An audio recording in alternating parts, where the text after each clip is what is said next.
কোনো রক্ত নেই। কিন্তু এইভাবে হ্যালো বন্ধুরা, তোমাদের সাথে আমার কিছু ঘটে যাওয়া ভুতুরে কাহিনী তোমাদের সাথে আমি আলোচনা করতে চাই।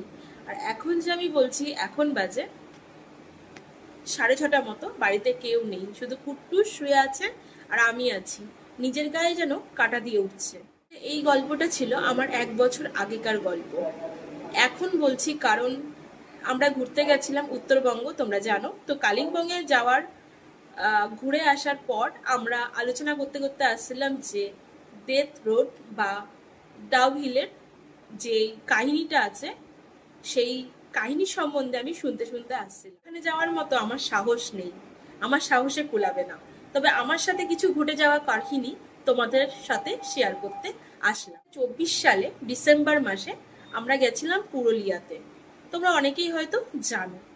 তো সেখান থেকে আমরা বেরোই সকাল 11টা নাগাদ বা 10:30 নাগাদ।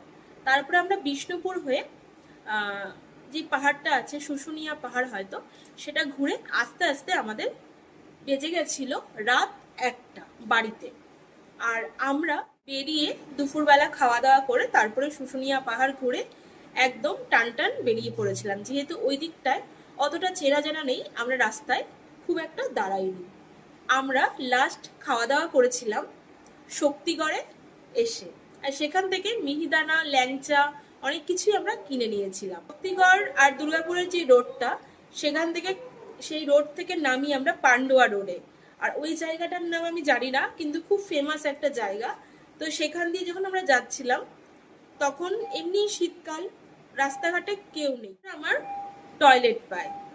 এবং আমি যখন আসছিলাম, একটা পেট্রোল পাম্প ছিল সেখানে।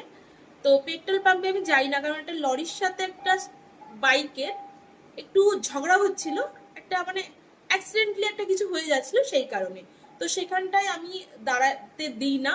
তো আমি বলি চলো রাস্তায় আমরা একটা নির্জন জায়গা দেখে আমি টয়লেটটা করব। যেতে যেতে পান্ডুয়ার ঢোকার ঠিক আগের মুহূর্তে আমরা একটা অন্ধকার জায়গায় দাঁড়াই।